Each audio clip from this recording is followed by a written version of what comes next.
naon. Pen bapak. Alhamdulillah, tepang ayeuna. Alhamdulillah. Ya nuhun.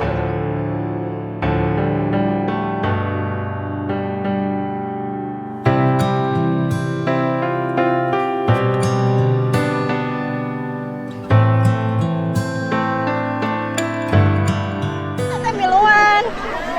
Oh, itu kan banyak pasti ya. Teu naon. Jauh-jauh. Aya. Udah. Ih, sapula. Bapak nyelak. Yang bang motokan apa? Aduh, dengan yang bang motokan. Bang motokan. Nangis. Aya. Ayo, tuh foto lah. Nomor bapak yuk tadi dong bapak. Alhamdulillah. Jajan yang sorikan. Bapak putra api yang sorikan. Oh. Iya. Bapak kan ada. Mohon. Sehat tidurnya tepang ayeuna. Alhamdulillah. Tepang. Nah, tong nangis deui. Ya. Nuhun. Sing sehat. Sok. Nah. Jadi gubernur dipilih moal. Oh gitu mah.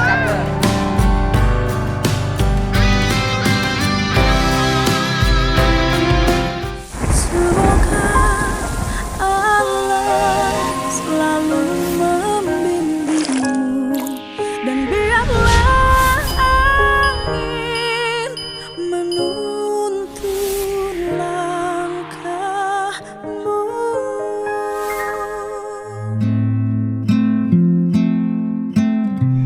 Ya, hari ini saya kembali melakukan aktivitas untuk terus berkelana mencari kebenaran yang sesungguhnya. Karena kebenaran formil dan kebenaran material terlalu kontroversi.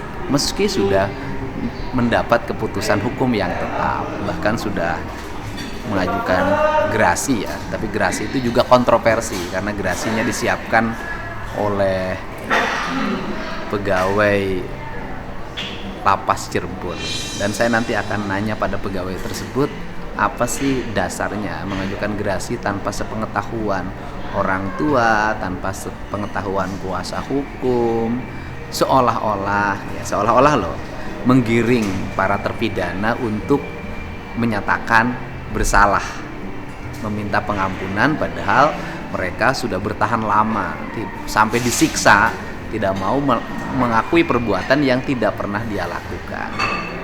Dan ini keluarga dari terpidana lagi makan pagi agar di Mabes Polri-nya AC-nya dingin banget, tidak kedinginan dan masuk angin.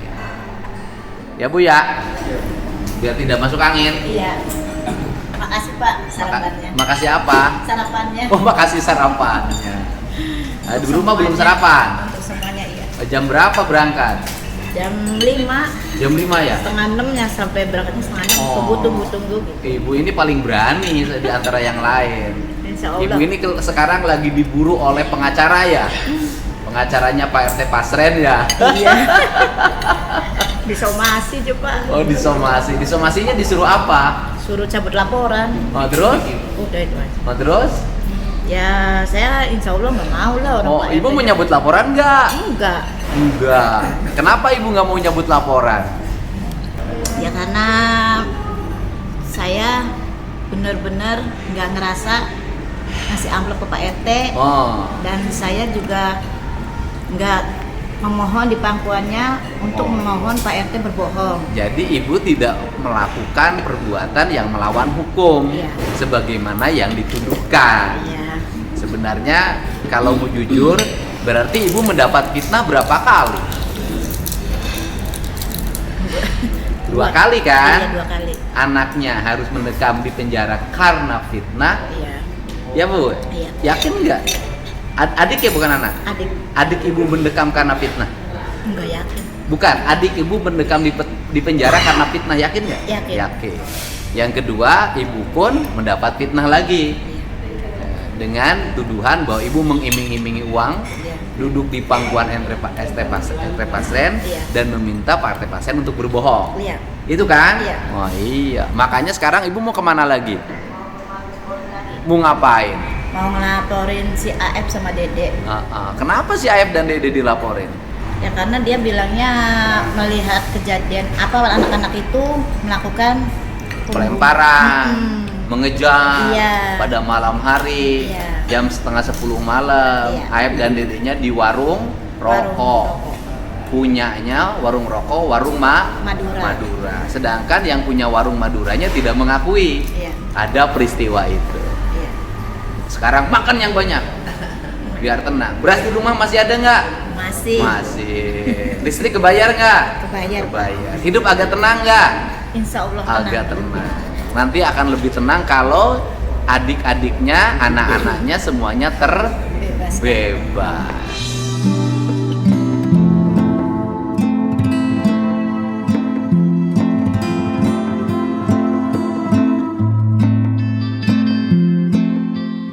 Ibu tenang makan, kru saya nggak pada makan nih, lagi saya tegur. Karena suruh puasa, orang badannya udah pada gede, ngapain makan terus? Apalagi si Made, makan buat apa dia? Bini nggak punya, badan udah gede. Si Made udah laku nggak belum Om? Belum Pak. Oh, belum? Iya. Belum laku? Masih kosong Pak. Tolong cariin di Cirebon, Siap. depan SMP 11. Banyak Pak. Banyak. Matkana udah dapat Pak. Janda Taiwan. Hah? Siapa? Mankana yang kakaknya siapa? Kakaknya Jaya. Oh, kamu dapat? Belum Pak. Lah itu janda Taiwan di mana dapatnya? Enggak tahu, dari Umperi itu nggak tahu. Udah pakai topi mahal kamu harus dapat. Ya minimal jangan janda dulu. Aduh, nggak mau janda? Ya kan bapak kan carinya yang muda, saya kan harus yang muda. Oh, jadi kamu pengen dapatnya yang muda? Iya, jangan kalah sama bapak. Lo jangan kalah sama bapak. Sekarang kamu sanggup gak nanti menafkahinya? Pengen skincare, ke salon, Ya sanggup pala. baju baru. Maksudnya jangan cari yang gitu, Pak. Yang terus? biasa cuman yang inilah. Yang apa? Yang agak muda gitu. Yang agak muda. Pengen yang umur berapa? Yang perawan. Ya 20-an lah. Oh, 20. Kamu umur berapa? Tadi itu berapa sih? 38. Dia sama umur sendiri aja lupa. Ya kadang-kadang nggak inget sih, Pak. Ya, nggak ingat. 38. Kamu 38, 20 kemudaan. Ya nggak apa-apa, Pak. Biar apa?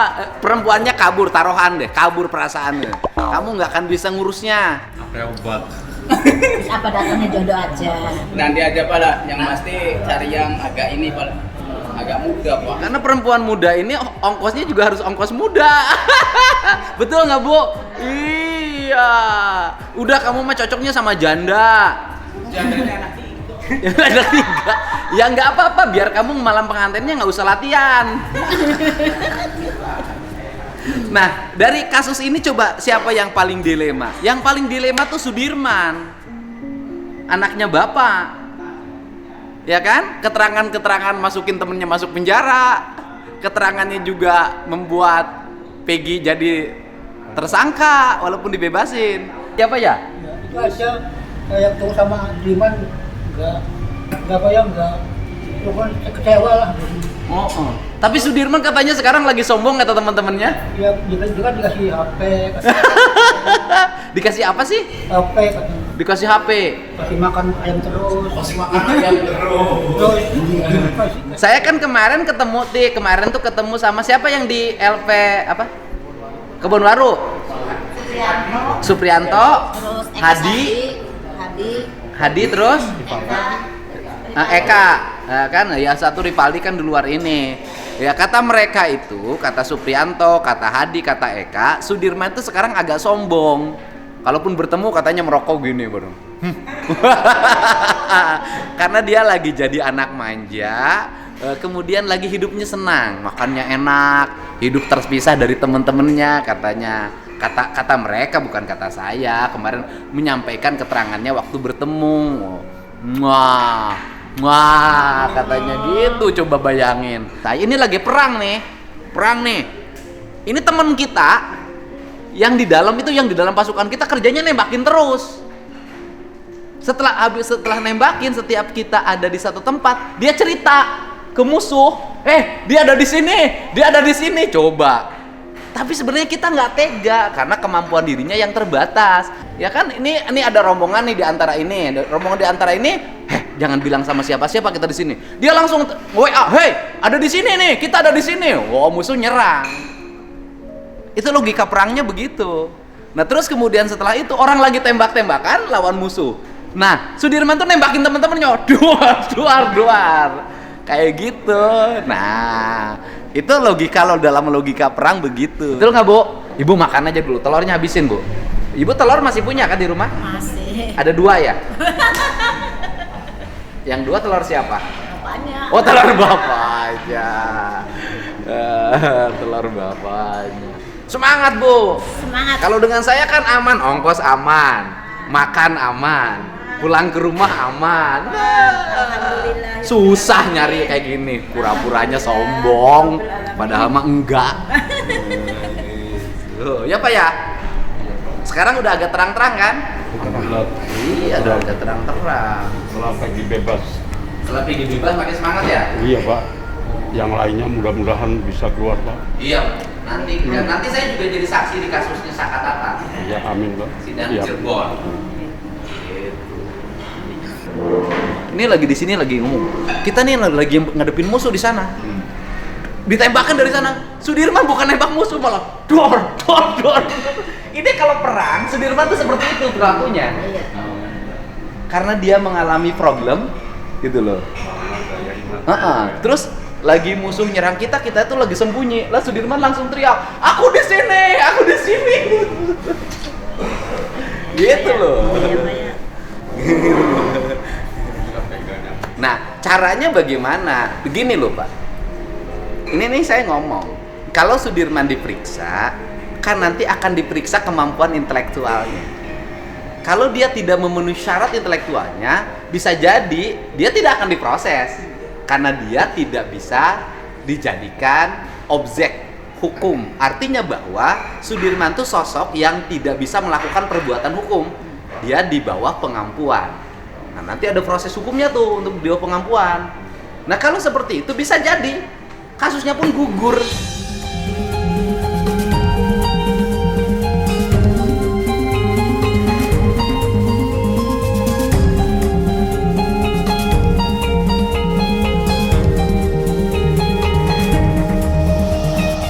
Karena ada novum Sudirman itu adalah Sudirman itu tidak layak untuk ditersangkakan, dipidanakan karena kemampuan intelektualnya, akademisnya tidak cukup.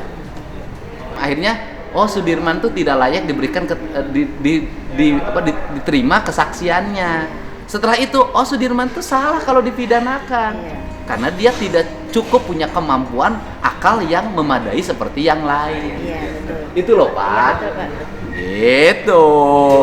Dituntut juga akan ada pertimbangan nanti. Bukan dituntut, bisa jadi dibatalin. Tidak bisa ditersangkakan Iya, karena kemampuan ininya tidak cukup. Iya betul Pak. Nah, kalau seperti itu berarti dulu ditersangkakan juga Sudirman salah. Gugur semuanya. Itu ilmunya itu bahan kajian. Iya. Ya udah mau habisin makannya. Iya, Pak. Pokoknya ibu wanita hebat dari Cirebon. Makasih Pak. Somasinya udah diterima. Belum? Oh belum ya, sudah ya belum dia. Berarti ibu belum disomasi kalau belum terima. Belum. Somasinya belum terima. Ibu belum disomasi karena somasi belum terima. Ibu baru makan nasi, bukan somasi. Ya udah makan habisin. Iya Pak. Kemarin yang ketemu saya berarti suaminya. Oh, baik suaminya. Alhamdulillah Pak. Enak. Enak. Alhamdulillah.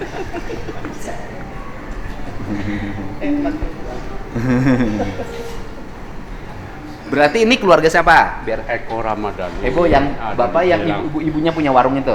Enggak, yang ibunya cuci darah tuh. Oh, yang cuci darah. Terus ini lupa terus. Tadi saya Oh, Hadi yang punya rumah. Itu keterangan yang dari saya keliling dengan keterangan yang di dalam saya tanya sama loh. Kamu di mana? Saya nongkrong di situ. Habis itu ke rumah Bu Nining. Habis itu ke rumah Hadi. Habis itu nginep di rumah istri pasien sama loh. Nah, ini Hadi Saputra. Bapak? Eka Sandi. Oh, yang punya warung itu, yang dibantu warung itu. Ini Jaya. Oke. Ibu? Suprianto. 1, 2, 3, 4, 5. Berarti yang satu lagi yang nggak ada Sudirman. Berarti pas 6 ya? Iya, itu aja saya juga sempat ngobrol kalau lagi bilang gue lagi tapi ngobrol lagi, jadi ada polisi telepon terus pengantar dua ada diingatkan Iya. jadi saya nggak tenang pas lagi saya diobrolin lagi saya diobrolin lagi sama polisi. Tapi Bapak harus bahagia hari ini karena Sudirman hari ini dibanding yang lain lagi nasibnya lagi bagus. Tapi saya Makannya lagi enak. Rokoknya lagi pada bagus dibanding yang lain, Pak. kita atau bilang saya 3 hari sekali 10 bungkus katanya kata Ya Allah, Gusti. 3 hari sekali 10 bungkus. Jadi sekarang Sudirman merokoknya 3 hari 10 bungkus. iya kata itu Kata siapa? polisi Oh ya wes nggak apa-apa.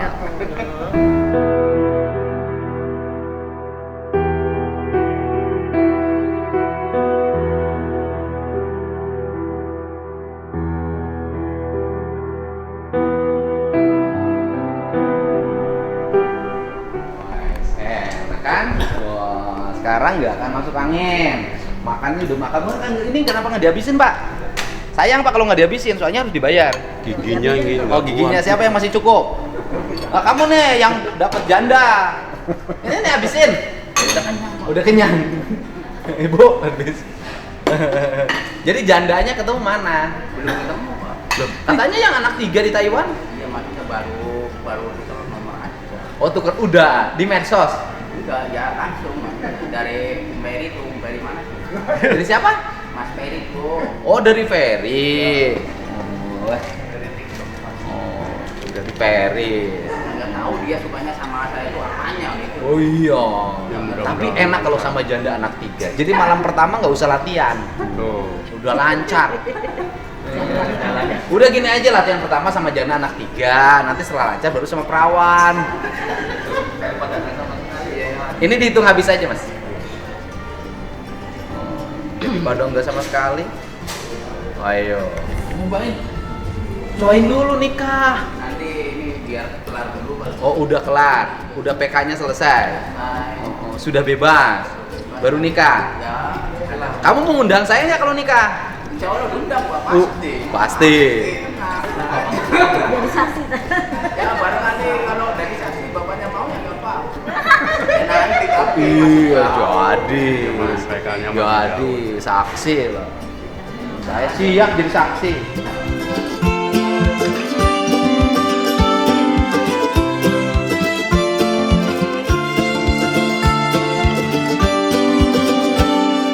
Ya, kita berangkat ke Mabes Polri. Ya, pasti pertanyaannya, kenapa Kang Dede nggak pakai ikat? Ada jawabannya. Ini bentuk rasa apresiasi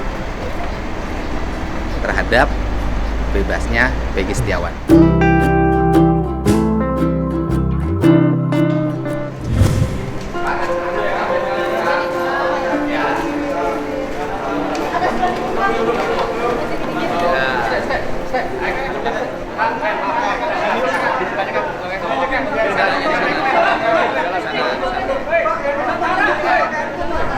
Ya, hari ini kita berangkat dari keyakinan bahwa 7 terpidana yang hari ini masih mendekam di penjara dengan vonis penjara seumur hidup, bahwa mereka tidak melakukan perbuatan pidana dengan tuduhan pembunuhan dan pemerkosaan, dan mereka masuk ke penjara itu karena salah satunya ada kesaksian yang disampaikan oleh AF dan Dede. Nah, kesaksian AF dan Dede inilah yang membuat mereka masuk penjara, sehingga hari ini kami ini sama teman-teman kuasa hukum Feradi dan kemudian dari keluarga terpidana datang ke Mabes Polri untuk kembali menguji kesaksian AF dan Dede itu. Apakah kesaksiannya benar atau palsu? Untuk itu, ini adalah bagian dari cara kita membebaskan 7 terpidana yang hari ini masih mendekam di penjara setelah Peggy Setiawan terbebas melalui putusan pra-peradilan di Pengadilan Negeri Bandung. Kalau keluarga sendiri sudah berhasil menemui orang terpidana belum? Oh, keluarga kalau saya kemarin sudah menemui, sebelumnya juga ya sudah. Kuasa hukum sudah berhasil menemui dan sudah mendapat kuasa dari para terpidana. Dan terpidana kemarin ada hal yang unik. yang disampaikan pada kami, ya kan? Hal yang unik pertama adalah saudara Ucil atau Rivaldi sebelumnya kan ditangkap bukan karena kasus pembunuhan, tetapi kasus membawa senjata tajam. Senjata tajamnya itu jenisnya mandau, bukan samurai. Dan kemudian di pengadilan itu mandau itu disebut samurai.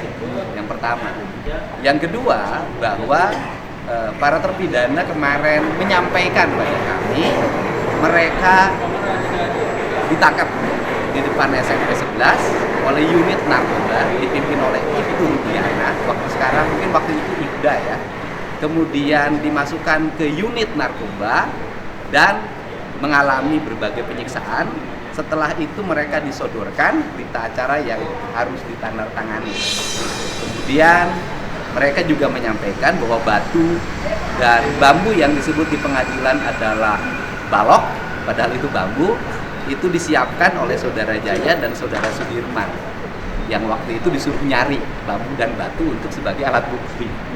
Nah, kemudian yang berikutnya adalah saya mengajak pada semua, kita ini sekolah, rata-rata S1, S2, dan S3, bahkan mungkin banyak yang profesor.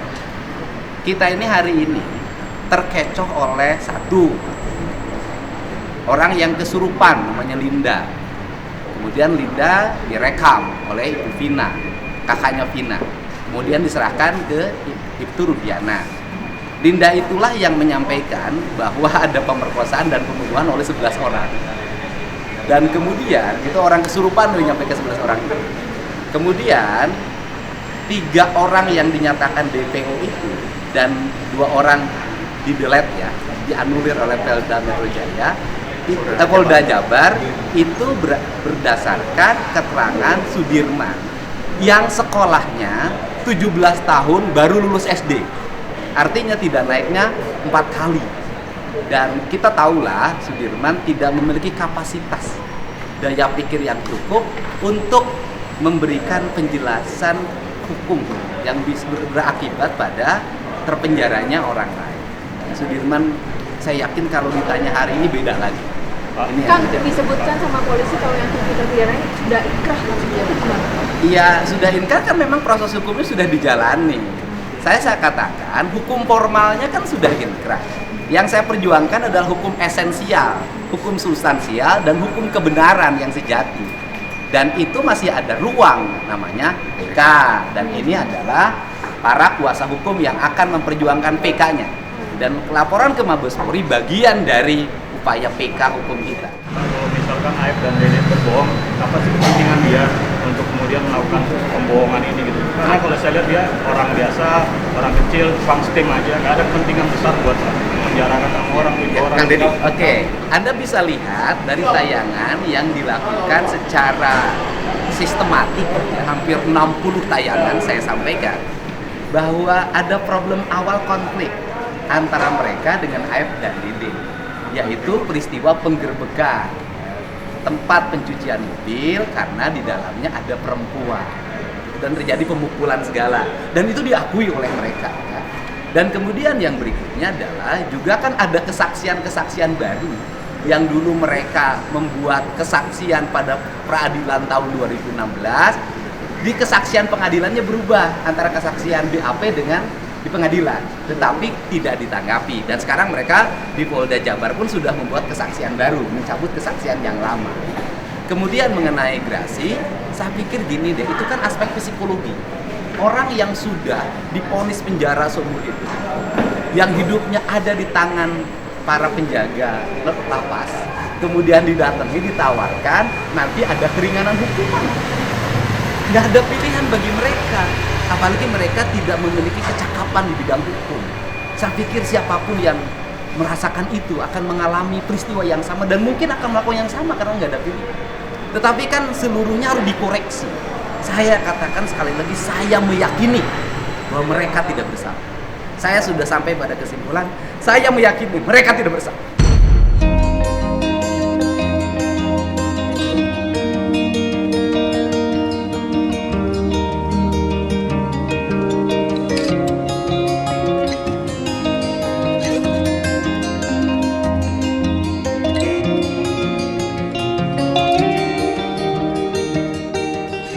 Kenapa saya tampil di sini? Karena saya ingin membela yang tidak bersalah, memberikan ruang dan jalan agar mereka terbebas.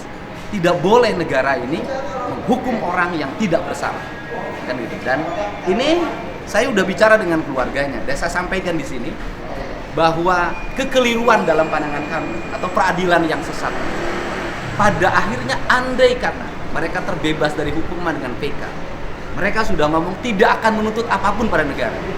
Dia hanya ingin keluarganya bebas.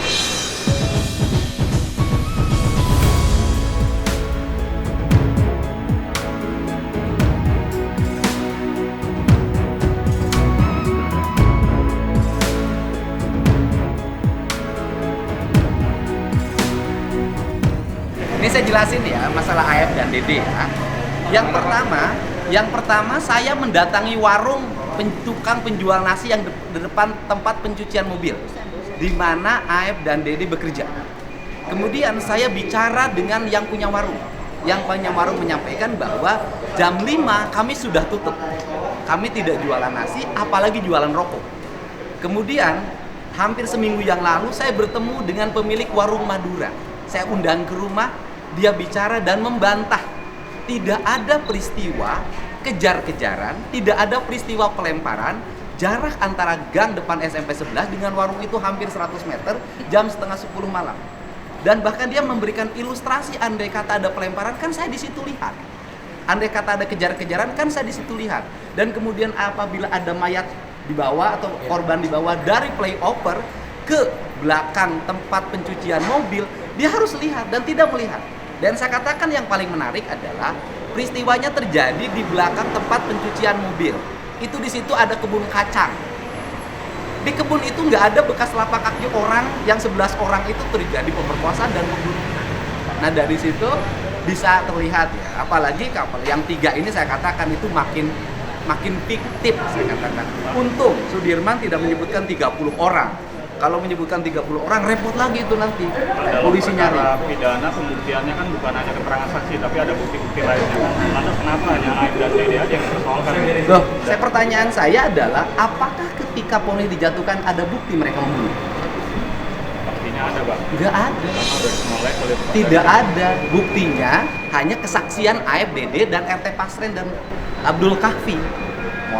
Muhammad Abdul Kahfi. Alat bukti yang bentuk samurai nggak ada sidik jarinya, itu dalam perkara lain, dan itu disebutnya bukan samurai, mandau. Kemudian batu tidak ada sidik jarinya, kemudian balok nggak ada balok, yang ada bambu, nggak ada sidik jarinya. CCTV buka, nggak ada CCTV buktinya. Bapak kan tadi bilang udah inkrah, berarti kan ini sudah diuji keterangan si AF dan DD di level pengadilan negeri, pengadilan tinggi sampai MK, dan di sana itu ada sarjana hukum, ada profesor hukum di sana. Kenapa Bapak tidak percaya dengan itu? Jadi gini, Anda kan bicara tentang hukum formal ya, diuji di pengadilan negeri, di pengadilan tinggi, di Mahkamah Agung. Pertanyaan saya adalah, apakah manusia dimungkinkan nggak dia ada kelakuan? Kalau manusia, kalau hakim sempurna, kalau jaksa sempurna, maka tidak akan ada peristiwa Sengkon dan Karta. Kan? Tidak akan ada. Makanya, karena ruang hukumnya masih ada, dibuka oleh undang-undang namanya PK, maka kita menempuh cara itu. Dan karena ruang hukum juga dibuka bahwa kesaksian palsu itu adalah tindak pidana, maka kita menguji kesaksian itu melalui institusi Mabes Polri. Dan ini bentuk bahwa kami sangat percaya terhadap institusi Mabes Polri mampu menyelesaikan ini secara objektif.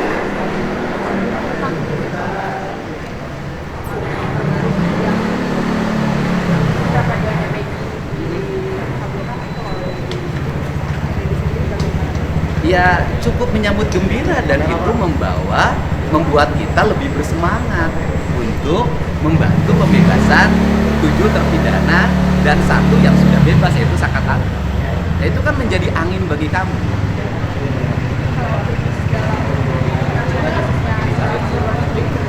Saya optimis kepemimpinan Pak Kapolri akan mampu bersikap objektif dan akan mengedepankan alat bukti sebagai dasar untuk mengambil keputusan mempidanakan seseorang. Teman-teman ya. Terima kasih ya. Terima kasih ya. Mohon doanya. Ya, semangat.